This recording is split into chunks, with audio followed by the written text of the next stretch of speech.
Lukas pasal yang ke-24 ayat yang ke-48. Sudah ketemu semua? Mari kita baca bersama-sama. Lukas pasal yang ke-24 ayat yang ke-48. 1, 2, 3. Kamu adalah saksi dari semuanya ini. Perhatikan, 40 hari Tuhan memberikan peneguhan buat murid-muridnya supaya murid-muridnya apa? Percaya. Pesan pertama pegang bahwa setiap kita adalah saksi. Ingat bahwa kita ini bukan pecundang, kita ini bukan pendosa lagi, kita ini bukan pembuat masalah, kita ini bukan orang-orang yang akan selalu jadi cipiran orang lain. Kita ini Alkitab mencatat kita saksinya Tuhan. Oleh karena itu setiap kita harus siap berlaku berbeda dengan cara hidup dunia. Mulai dari cara kita berpikir pun kita harus bertindak berbeda dari dunia ini. Sebab Alkitab mencatat kita apa? Terang dunia. Terang itu tidak diterangi, tapi terang itu menerangi. Terang itu tidak dipengaruhi oleh kegelapan, tapi terang itu menerangi kegelapan. Di mana ada terang, maka kegelapan itu sirna. Dan tugas kita adalah jadi terang, jadi saksi. Kita ini juga garam. Garam itu tidak hanya mengawetkan, garam itu menyembuhkan. Garam itu mengkamiri, garam itu mempengaruhi sebuah keadaan. Waktu kita datang di sebuah tempat, hidup kita bukan orang-orang yang dipengaruhi, tapi kita ini adalah orang-orang yang mempengaruhi. Oleh sebab itu kita harus sadar dan percaya bahwa kita ini saksi. Itu sebuah pesan yang harus dipegang. Waktu Tuhan Yesus datang ke dunia, ia tahu ia harus menyaksikan kasih-Nya Bapa. Ia harus berhadapan dengan orang-orang yang tidak menerimanya. Banyak orang-orang yang tidak menerimanya. Namun ia harus tetap berdiri teguh untuk menjadi saksinya Bapa.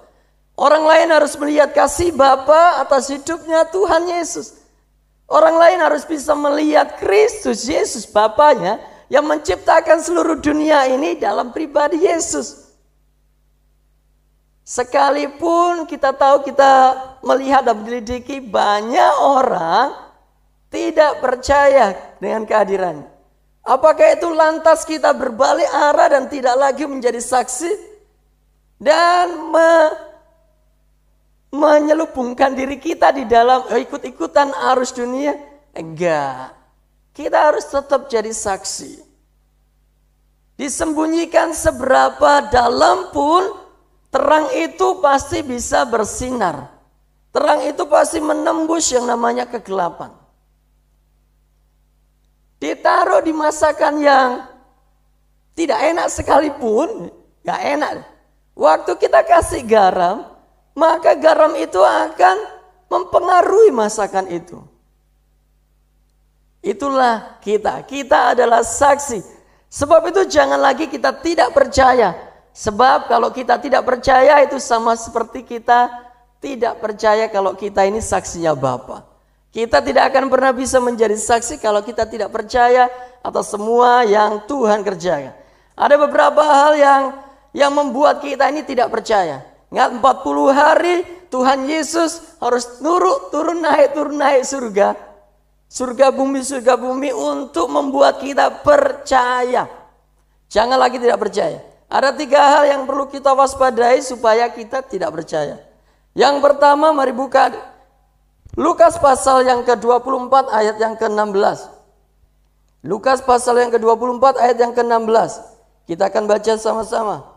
1, 2, 3. Tetapi ada sesuatu yang menghalangi mata mereka sehingga mereka tidak dapat mengenal Dia.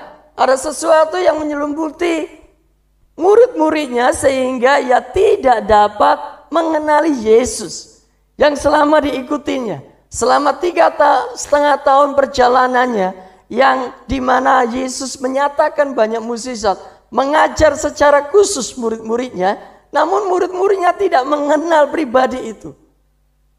Ini bukan berbicara tentang berapa lama kita mengikuti Tuhan, tapi seberapa kenal kita. Adakah sesuatu yang menghalangi kita itu tidak kenal Bapa kita? Ia yang bisa mengerjakan apa yang tidak pernah bisa dibuat oleh kita manusia. Ia Tuhan, Ia Raja, Ia berdaulat, Ia pegang kendali, Ia mereka-rekakan sesuatu yang baik buat setiap kita. Adakah dari kita terhalangi oleh sesuatu sehingga waktu pencobaan datang atas hidup kita sama seperti murid-muridnya, mereka lari terbirit-birit bahkan bisa menyangkal Tuhan? Adakah sesuatu yang menghalangi mata kita waktu kita datang ke tempat ini? Kita tidak lagi yang namanya percaya Tuhan hadir. Roh Kudus hadir di sini. Waktu kita berhadapan dengan tantangan iblis dan apapun, kita takut dan kita lupa bahwa roh yang ada dalam hidup kita jauh lebih besar dari roh apapun. Kita begitu khawatir dengan apa yang kita hadapi di dunia ini sampai kita lupa firman-Nya. Adakah? Gak boleh. Sekarang minta Tuhan untuk membuka segala sesuatu yang menghalangi kita untuk mengenal Tuhan. Waktu kita mengenal Tuhan, perkataannya sedikit pun kita bisa menangkapnya dengan baik. Ada yang sudah menikah lama atau waktu saya telepon, Bu Gembala telepon, waktu Bu Gembala bilang, halo, apakah ada di antara kita yang tidak mengenal suaranya? Ada nggak yang pernah ditelepon? Saya udah tahu waktu, halo. Semua tahu karena kita mengenal suaranya. Dan sebagai orang-orang percaya, tanda kalau kita ini percaya kepada Tuhan, kita mengenal Tuhan, kita mengenal suaranya. Belajar kenali suaranya. Bisikan-bisikan dunia, informasi dunia, jangan pernah mengaburkan kita untuk mengenal Tuhan. Sekecil apapun suaranya, selembut apapun suaranya, kenali. Kalau tidak, Tuhan dari surga lempar batu. Kalau tidak bisa dikasih tahu. Saya teringat ada seorang hamba Tuhan memberikan sebuah kesaksian begini. Ada seorang pekerja bangunan, kan bising ya. Bising dia dibawa terus yang kasih aba-aba dan memberikan peringatan itu di atas. Ia berteriak, jangan dibawa, menjauh dari tempat itu. Tapi tidak pernah bisa dihiraukan karena sebuah kebisingan. Lalu akhirnya untuk bisa mengambil alih perhatiannya, ia jatuhkan sesuatu benda dari atas. Dam. Sampai ia akhirnya kaget, ia harus melihat ke atas. Dan baru ia tahu itu warning, itu peringatan supaya jangan tunggu badai besar menghantam hidup kita, perahu kita, lalu kita kembali dan lihat ke atas. Tuhan. Ini dialami oleh Yunus. Waktu bisikan yang lembut disampaikan tidak pernah dihiraukan, maka hantaman ikan besar. Namanya ikan besar itu adalah ikan besar. Bukan ikan paus, tapi ikan besar. Alkitab mencatat gitu ya. Siapa nama ikan besar yang memakan Yunus? Namanya adalah ikan besar. Kalau nggak ada cari di kamus, ya memang namanya itu ikan besar. Oke, jangan sampai kita dihalangi oleh apapun untuk mengenal Tuhan. Yang kedua, kita akan baca di ayat yang ke-25. Hal yang menghalangi ketidakpercayaan kita. Lukas pasal yang ke-24 ayat yang ke-25 berkata begini. Lalu ia berkata kepada mereka, hai kamu orang bodoh, betapa lambannya hatimu sehingga kamu tidak percaya segala sesuatu yang telah dikatakan para nabi. Ayat yang ke-24, ayat 25 ya. Tuhan berkata begini. Karena kita lamban untuk mengerti. Ini yang membuat kita sulit untuk percaya. Kemarin saya sampaikan percaya dulu kalau melihat begitu lamban. Padahal Tuhan jelas-jelas bicara. Ia menyaksikan apapun yang keluar dari mulut Tuhan itu terjadi. Waktu murid-murid menyaksikan pohon ara, engkau tidak berguna lagi, hendaklah engkau mati. Dan keesokan harinya mati. Murid-murid menyaksikan. 5 roti 2 ikan diubahnya menjadi 4.000 orang, hanya laki-laki. Lagi peristiwa terjadi, 5.000 orang hanya laki-laki. Belum termasuk wanita dan anak-anak. Artinya lebih dari 5.000 laki-laki orang dinafkahi. Tapi karena begitu lamban, masih tunggu sesuatu untuk bisa meyakinkan hidupnya. Ini dari Tuhan atau tidak ya? Ini dari Tuhan atau tidak ya? Ini Tuhan apa tidak ya? Padahal Alkitab mencatat dengan jelas-jelas Tuhan Yesus akan bangkit pada hari yang ketiga. Apa yang diucapkan Tuhan itu tidak ada dusta di dalamnya.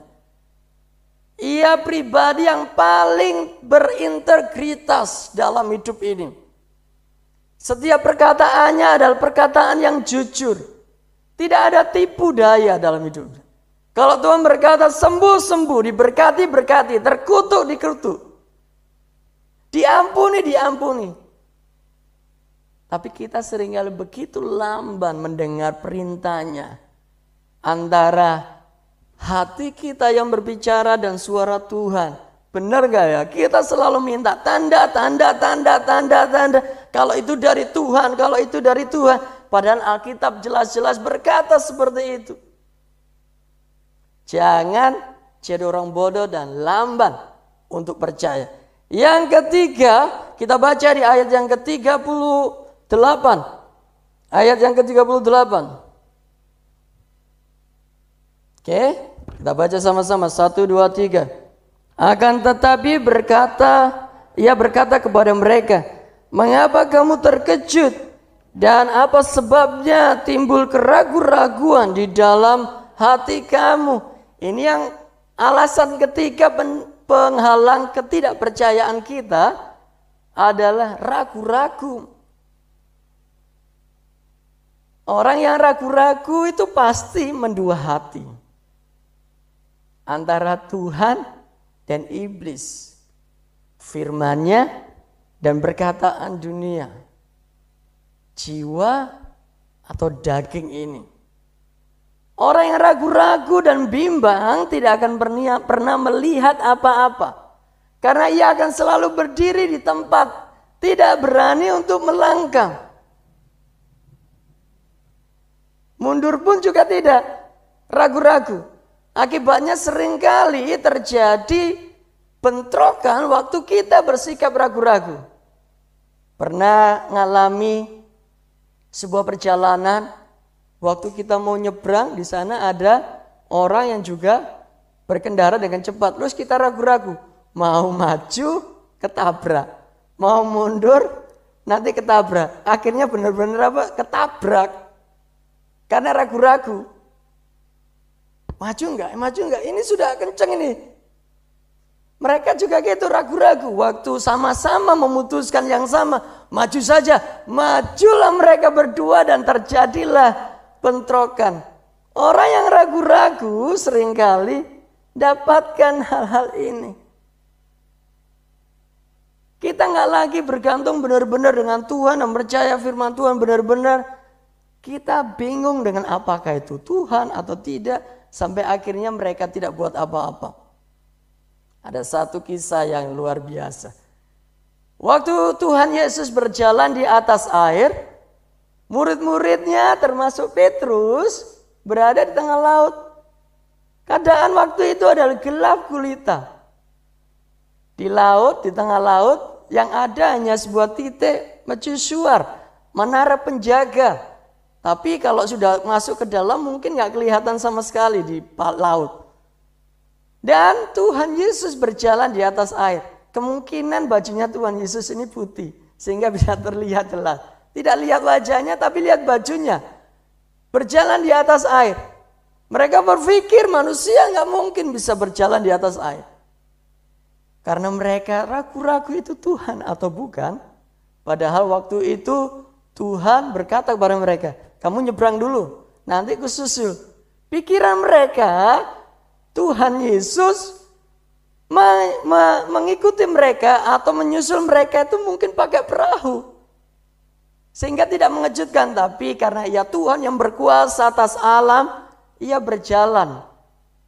Apa yang di dunia ini tidak pernah bisa membatasi Tuhan. Ia berjalan dengan santainya di atas air. Murid-muridnya takut dan gentar. Karena mereka ragu-ragu itu Tuhan atau enggak. Mereka enggak tahu. Mereka hanya berteriak Tuhan, Tuhan. Hantu, bukan Tuhan. Tapi ada satu orang yang luar biasa. Ia enggak ragu-ragu bertanya, kalau engkau Tuhan, maka suruhlah saya berjalan di atas air. Tuhan ditantang untuk hal-hal yang besar. Tuhan ingin kita bisa lakukan dan bertindak dalam hal yang besar. Sekalipun yang mustahil. Ingat, Tuhan selalu bekerja di area yang mustahil. Kalau buat manusia aja bisa, udah Tuhan cukup menyertai. Tidak perlu bertindak apa-apa. Tapi untuk hal-hal dan area yang manusia nggak bisa, baru Tuhan akan bekerja dan bertindak. Petrus berkata, kalau engkau Tuhan suruh saya berjalan di atas air. Dan Tuhan berkata, oke, come here. Kemari, berjalanlah. Petrus berjalan di atas air dengan gagah perkasanya. Maka ia hampir mendekati Tuhan. Karena keraguan-raguannya, maka ia tenggelam. Hari ini waktu kita dengan gagah berangkat ke gereja, ngikutin ibadah, menjadi anak-anak Tuhan puluhan tahun dengan gagah, jangan biarkan keraguan-raguan ini timbul dalam hidup kita. Sekali kita putuskan Yesus, tetap Yesus. Waktu keraguan itu timbul, kita bisa tenggelam di tengah jalan. Ingat, untuk area-area yang mustahil, Tuhan mau ajar kita juga. Tuhan ingin kita ngalami hal yang mustahil. Jangan biarkan kepercayaan kita terhalangi oleh karena kita diselubungi oleh sesuatu. Mata kita, hati kita seolah-olah tidak lagi peka dengan Tuhan. Yang kedua adalah lamban untuk mengerti. Selalu minta tanda. Yang ketiga adalah kita mulai ragu-ragu. Kita akan masuk pesan yang kedua. Itu pesan yang pertama. Saya review sebentar. Oke, sekarang pesan yang kedua. Mari buka Lukas pasal yang ke-24 ayat yang ke-49. Lukas pasal yang ke-24 ayat yang ke-49. Kita akan baca semua sama-sama. 1, 2, 3. Dan aku akan mengirim kepadamu apa yang dijanjikan Bapakku. Tetapi kamu harus tinggal di dalam kota ini sampai kamu diperlengkapi dengan kekuasaan dari tempat tinggi. Amin. Pesan yang kedua adalah apa? Nantikan Roh Kudus turun. Tuhan ingin kita menjadi saksi. Tapi Tuhan tahu keterbatasan kita sebagai manusia. Dengan daging ini setiap kita tidak akan pernah bisa menjadi saksinya Tuhan. Dengan kepintaran kita sekalipun kita berdebat dengan banyak orang, orang itu nggak akan pernah bisa bertobat. Tuhan menyadari kelemahan dan keterbatasan kita sebagai manusia. Oleh karena itu Tuhan berpesan, jangan kemana-mana. Nantikan. Tuhan mau memperlengkapi kita supaya kita siap menjadi saksi ya Tuhan. Tuhan mau membekali kita supaya kita siap untuk bisa menjadi saksinya Tuhan. Oleh karena itu jangan kemana-mana. Jangan terlalu gegabah mengambil sebuah keputusan tanpa pimpinan Tuhan. Karena itu tidak akan berdampak dan berefek apa-apa. Sama sekali. Tuhan ingin kita hidup dalam areanya.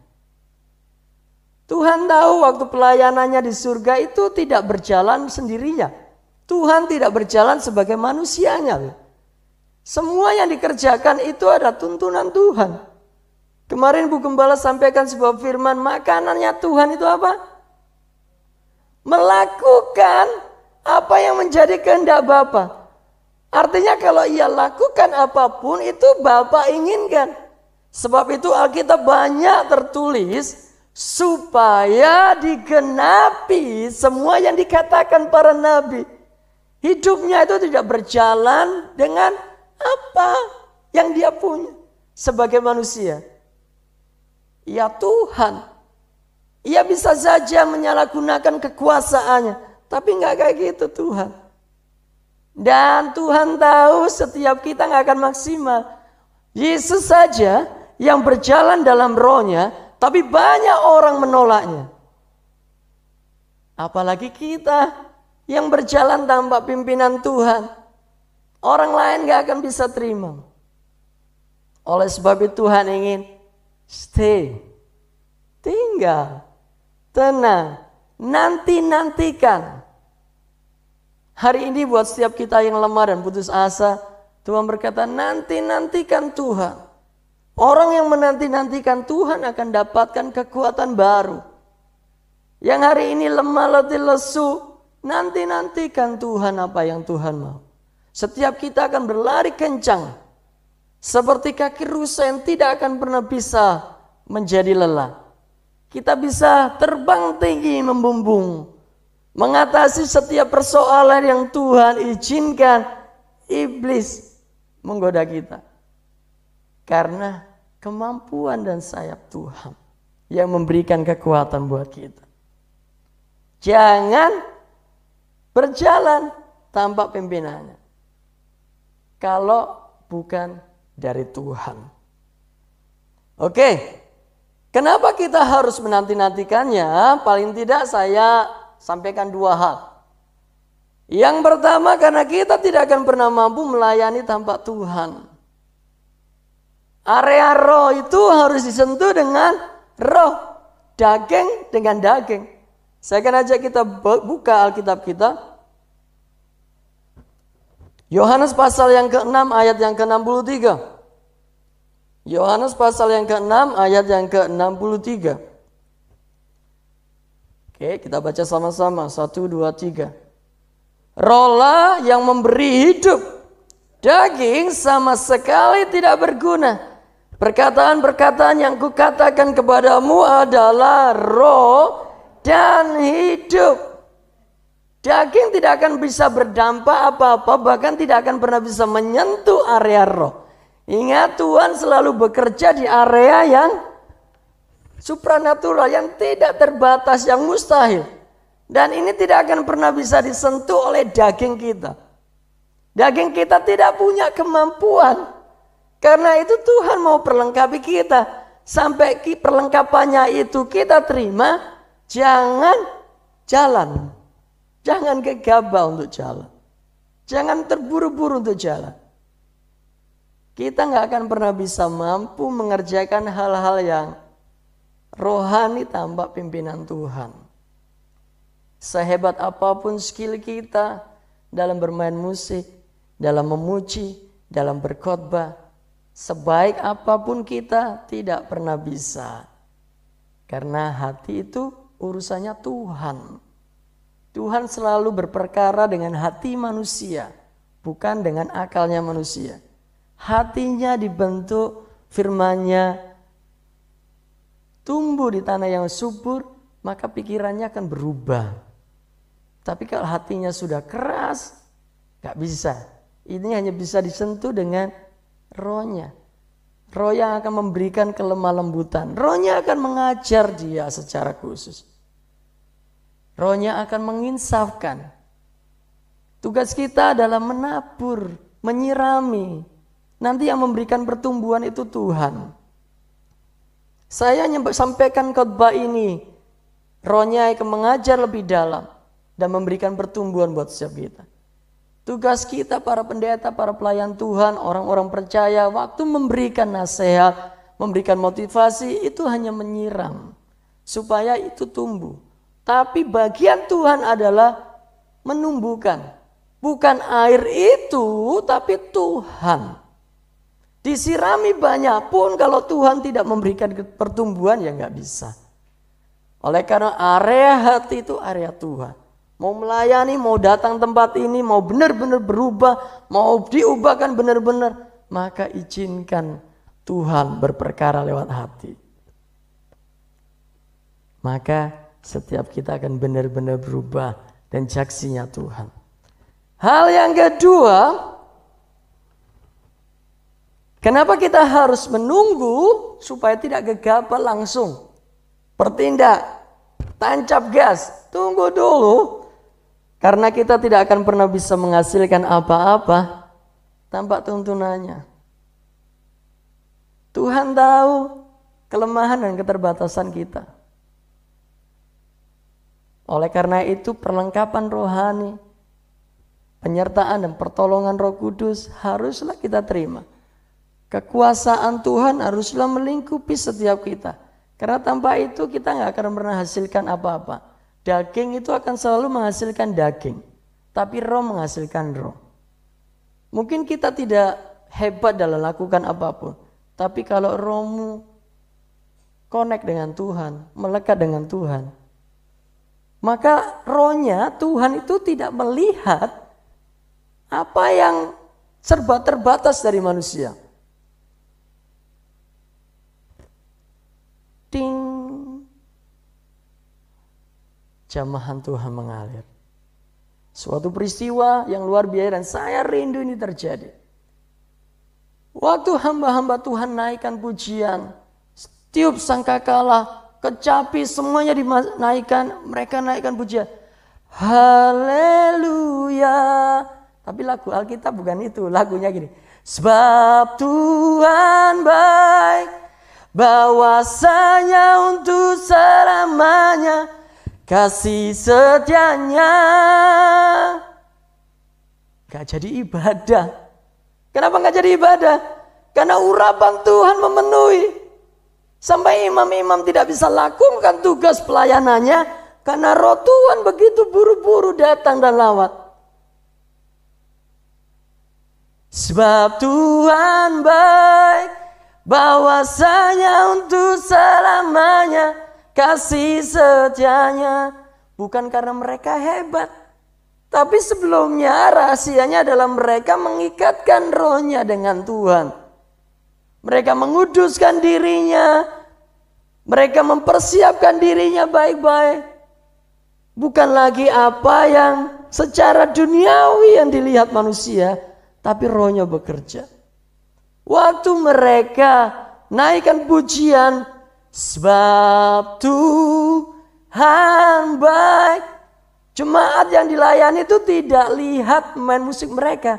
Mereka pada saat sibuk menyembah Tuhan. Sampai-sampai pemain musiknya sudah tidak bisa lakukan tugas pelayanannya main gitar. Mereka begitu menikmati Tuhan. Yang dilihat main musiknya, pimpin pujiannya, pelayanan kita enggak.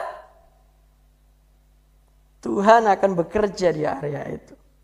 Tuhan mau, yuk. Nantikan Tuhan. Nantikan Tuhan. Biarkan rohnya bekerja atas hidup kita. Maka rohnya akan bekerja atas setiap kita. Kalau tidak, maka kita akan kehilangan. Lalu apa yang bisa kita lakukan dengan berdiam diri dan tidak lakukan apa-apa? Kita akan baca 1 Korintus 1 Kisah Para Rasul. Kitab-kitab para rasul pasal yang pertama ayat yang ke-14.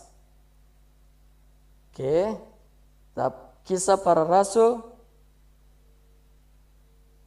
pasal yang pertama ayat yang ke-14. Kita akan baca sama-sama 1, 2, 3. Mereka semua bertekun dengan sehati dalam doa bersama-sama dengan beberapa perempuan serta Maria ibu Yesus dan dengan saudara-saudara Yesus. Mereka bersehati, berdoa, bertekun. Tidak 1-2 hari loh. 10 hari. Baru ayat yang selanjutnya, pasal yang kedua itu rohnya berkuasa. Saat rohnya berkuasa, maka mereka bisa maksimal. Petrus yang biasanya ngoceh berjam-jam tidak ada yang bertobat. Usir setan, setannya nggak pergi.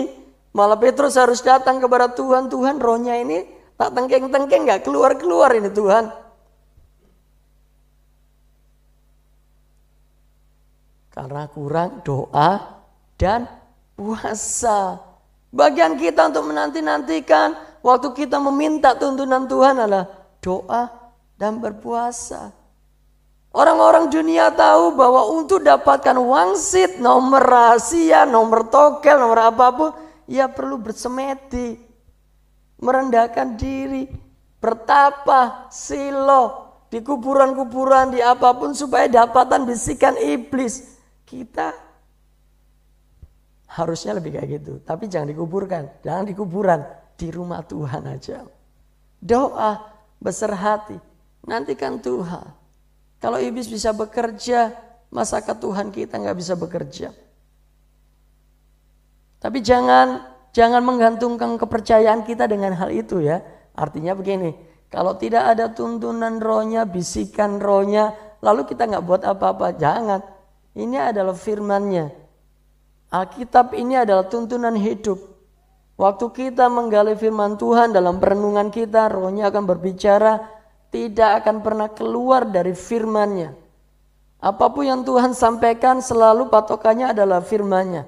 Jadi buku yang paling up to date dari semua buku yang tidak perlu dirubah-rubah isinya, itu adalah Alkitab. Dari zamannya saya kecil sampai sekarang besar, itu buku ini selalu jadi pendoman, jadi patokan buat orang-orang percaya. Dan sampai kapanpun orang-orang percaya harus punya buku pedoman. Supaya hidup kita bisa maksimal. Karena rohnya akan selalu berbicara tentang firman-Nya. Rohnya akan mengingatkan kita. Nanti Ibu Gembala akan sampaikan waktu ibadah kenaikan Tuhan Yesus. 2 pesan yang kita perlu review sebelum Tuhan Yesus naik ke surga. Yang pertama adalah kita ini adalah saksinya Tuhan. Mulai sekarang kita berkata, aku tahu saya adalah garam dunia. Saya adalah terang dunia. Tugas saya adalah memberi kesaksian tentang Tuhan. Lewat seluruh hidupku maka orang lain harus bisa melihat Kristus dalam hidupku. Yang kedua adalah untuk bisa maksimal maka kita harus nantikan Tuhan. Andalkan rohnya. Alkitab mencatat rohnya akan menuntun, menolong, menyertai, mengajar. Rohnya akan memberitahukan buat setiap kita hal-hal yang tersembunyi. Sebab itu jangan buru-buru karena nggak akan pernah bisa maksimal. Lakukan apapun dengan cara dagingmu, tidak ada perubahan sama sekali. Tapi sentuh hati setiap umat Tuhan dengan rohnya. Tuhan Yesus memberkati.